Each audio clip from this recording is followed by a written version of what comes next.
டெல்லியே உள்ளபடியே அதிர்ந்து போயிருக்கிறது. மம்தா பானர்ஜி கட்சியிலிருந்து விலகியவர்கள் பெயரே தெரியாத, இதுக்கு முன்னாடி வரைக்கும் இப்படி ஒரு கட்சி இருக்கா அப்படின்னு பலரும் கேட்ட ஒரு கட்சியை தேடி ஓடி போய் இணைந்திருக்கிறார்கள். இணைஞ்சதோடு இல்லாமல் அவங்கெல்லாம் கிளம்பி போய் சபாநாயகர் திரு ஓம் பிர்லா அவர்களை பார்த்து நாங்கள் அந்த மாதிரி இணைஞ்சிட்டோம், அந்த புதிய கட்சியில் எங்களை கொண்டு போய் ஐக்கியப்படுத்தியிருக்கோம் என்றெல்லாம் சொல்லி அது வேறு விதத்தில் அதிர்ச்சிகளை உருவாக்கியதோடு ஒரு பேசுபொருளாகவும் மாறி இருக்கிறது.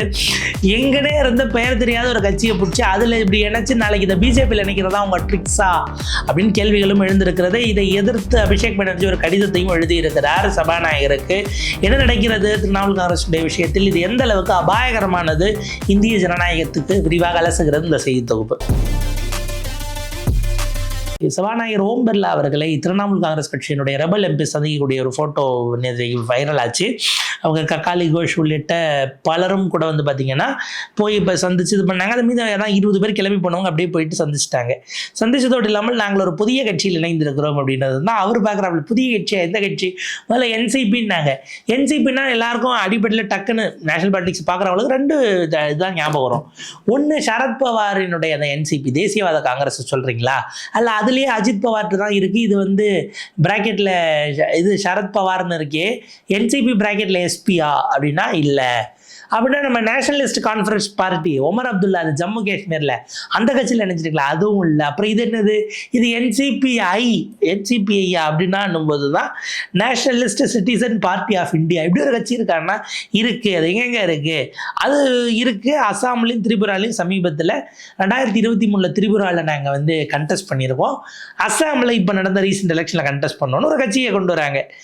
என்னங்க இது புதுசாக இருக்குது, இதெல்லாம் இந்த கட்சியெல்லாம் எங்கே இருந்தாங்க, எப்போ வெளியில் வந்தாங்க, என்ன சொல்கிறீங்க அப்படிங்கிற மாதிரி எல்லோரும் பார்க்கும்போது தான் அவங்க நேராக போய் நாங்கள் மெர்ஜ் பண்ணிட்டோம், நாங்கள் இனிமேல் கட்சியே வேறு, எனவே நாடாளுமன்றத்தில் இந்த மம்தா பானர்ஜிக்கு ஆதரவாக இருக்கக்கூடிய எம்பிக்கள் இருக்காங்க இல்லையா, அவங்க கூட எங்களை உட்கார வைக்காதீங்க, நாங்கள் இப்போ வேறு கட்சி, எங்களை தனியாக ஒரு பிளாக்காக இந்த பக்கம் நகர்த்துங்க என்று சபாநாயகர் ஓம் பிர்லாவை சந்தித்து வலியுறுத்தவும் செய்திருக்கிறார்கள். 2023 தான் முத வருது. அந்த 2023 திரிபுராவில் 2 சீட்டில் நிற்கிறாங்க. நின்று 2 சீட்லையும் டெபாசிட் இழக்கிறாங்க. எவ்வளோ பெரிய கட்சி பாருங்க. அதாவது ஷியூலி குண்டு அப்படிங்கிறவர் தான் அந்த கட்சியினுடைய நிறுவனர். அந்த ஷியூலி குண்டுங்கிறவர் தொடங்கிய கட்சி. அவங்க இப்போ நகர்ந்துருக்கிறாங்க.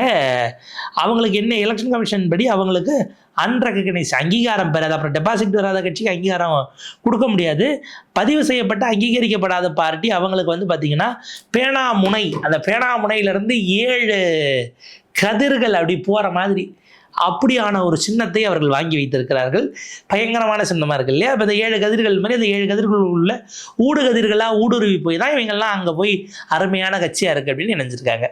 இமீடியட்டாக இது வந்து பார்த்திங்கன்னா என்சிபிஐ ரீசெண்ட் எலெக்ஷனில் கண்டெஸ்ட் பண்ணாங்களா அஸ்ஸாமில் அப்படின்னு தெரியலனாலும் அவங்க என்ன சொல்கிறாங்க, அதாவது பாருங்கள், பாஜக ஆளக்கூடிய மாநிலத்தில் இருக்கிறத அந்த மாநிலத்தில் சொல்கிறாங்களே தவிர கண்டெஸ்ட் பண்ணாங்களானே தெரியல. கண்டெஸ்ட் பண்ணாங்களான்னு கட்சியில் கேட்டோம்னா அதில் இல்லை, அதை நாங்கள் வெளில சொல்ல முடியாதுங்கிறாங்க. இது நீங்கள் புது விதமான டெக்னிக்காக இருக்குது. இப்போ எலெக்ஷனில் நின்மையா இல்லையாங்கிறதுக்கு ஆமாங்கணும் இல்லை இல்லைங்கணும். அது என்னன்னே நாங்கள் வந்து வெளியில் சொல்ல முடியாதுன்னா அப்போ நீங்கள் இது எப்படி நீங்கள் புரிஞ்சுப்பீங்க? அப்படி ஒரு அதிபயங்கரமான கட்சியாக இருக்குது. ஆனால் 2023 திரிபுரா எலெக்ஷனில் நாங்கள் வந்து 4 பேரை நிப்பாட்டினோம். 2 பேர், இந்த 4 பேரில் 2 பேர் கட்சி சார்பில் நின்னாங்களாம். மீதி 2 பேர் கட்சிக்காரங்க, ஆனால் கட்சி சார்பில் இந்த சின்னத்தில் நிற்காமல் தனியாக நின்னாங்க என்பதாகவும் பதிவு செய்கிறார்கள். இன்னும் அந்த கட்சி ஆரம்பத்துலேருந்தே குழப்பமாக இருக்குது அப்படிங்கிற மாதிரி தான் எல்லாரும் கேட்டாங்க. அங்கே பார்த்தீங்கன்னா 2 கேண்டிடேட்டை கண்டுபிடிச்சிட்டாங்க இந்த நின்னவங்க யார் அப்படின்னு. ஜஹாங்கீர் அலி அப்படின்னு சொல்லிட்டு ஒரு வரும், பர்ஜேதா திரிபுரா அப்படிங்கிற 2 பேரும் 2 கான்ஸ்டுவன்சியிலேருந்து, கைலாஷ் சாகர் அதே போல் சாவ்மானு அப்படிங்கிற 2 கான்ஸ்டுவன்சியிலேருந்து திரிபுராவில் இருக்காங்க. மீதி 2 பேர் அவங்களாம் சுயேட்சையாக இருந்தாங்க, நாங்கள் போய் ஆதரித்தோம் அப்படி 2 பேர் இருந்தாங்கிறாங்க. 2 பேர் யாரும் பேர் சொல்ல மாட்டேங்கிறாங்க.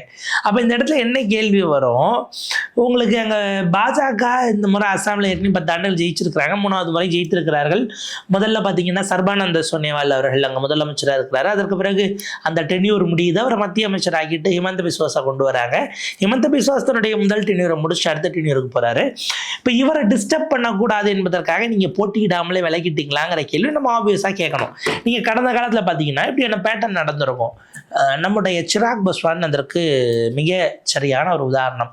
லோக் ஜனசக்தி பார்ட்டியினுடைய ராம்விலாஸ் ஆர்வி அந்த ஃபேக்ஷனுக்கு அவர் தான் தலைவராக இருக்கிறார். ஆக்சுவலாக கட்சி அவர்கிட்ட தான் இருக்குன்னு வச்சுக்கோங்களேன். எல்ஜேபியில் இதுங்க அவங்க சித்தப்பா போனார், அவருக்கு ஒன்றும் பெரிய அந்த ஸ்கோப் இல்லை. இப்போ இவர் ஜெயிச்சிருக்காரு, 5 எம்பிக்கள் வரைக்கும் வச்சுருக்காங்க. இங்கே சட்டமன்றத்தில் ஜெயிச்சிருக்காங்க, மத்திய இதில் மத்திய அமைச்சராக இருக்காரு. இதெல்லாம் கட்சியை வந்து நல்லா உறுதி பண்ணக்கூடிய இடமா மாறிடுச்சு. சிராக் பாஸ்வான் 2000 இப்போ நடந்த சட்டமன்ற தேர்தல் இருக்கு இல்லையா, அதுக்கு 5 வருஷத்துக்கு முன்னாடி 2020 நடக்கும்போது சிராக் பாஸ்வான் ஒரு வேலை பார்த்தார். அவர் என்ன பண்ணார், பீகார் வந்து நிதிஷ்குமாருக்கு கீழே சரியா இல்லை, அதனால் பீகார் மக்களுக்காக நான் போட்டியிடுகிறேன், அதே நேரம் மோடிக்கு ஒரு அணிலை போல நான் இருப்பேன், அல்லது அவருடைய சேவகனாக ஒரு அனுமாரை போல நான் இருப்பேன், எனவே பாஜக போட்டியிடுகிற இடங்களில் நாங்கள் போட்டியிட மாட்டோம்.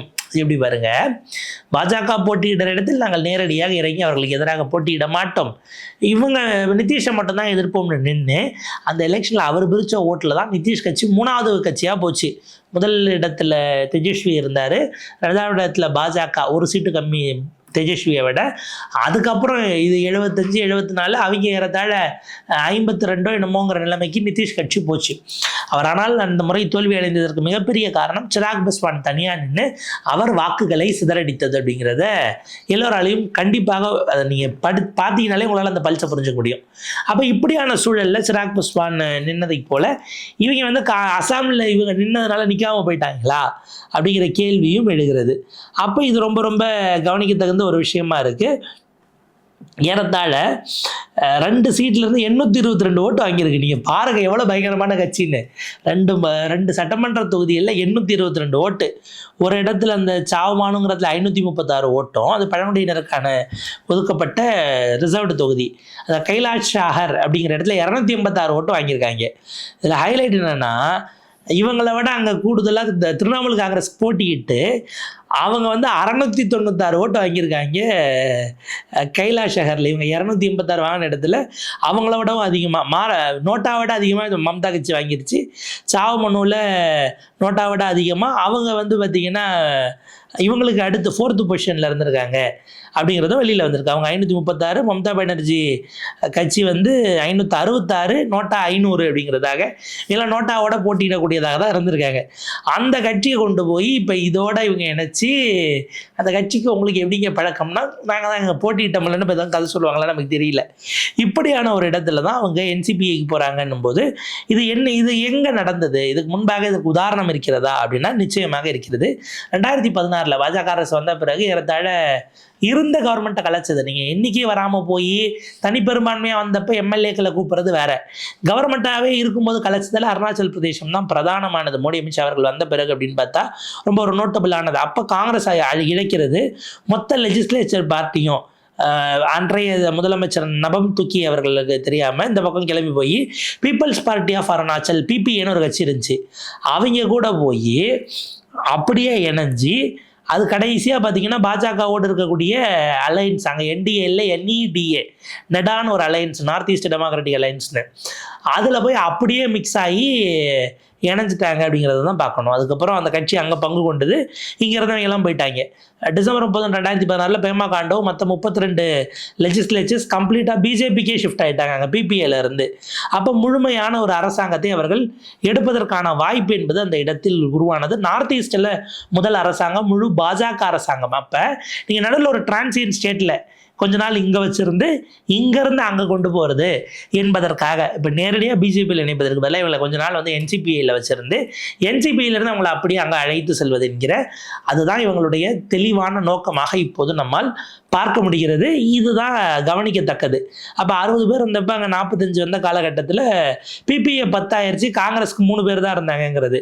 அதற்கு பிறகு எலெக்ஷன் நடக்கும்போது பேமா காண்டு மறுபடியும் அவரே ஜெயிச்சு 61 40 ஜெயிச்சு முதலமைச்சராகவும் கண்டினியூ பண்ணுறாருங்கிறது பார்க்குறோம்.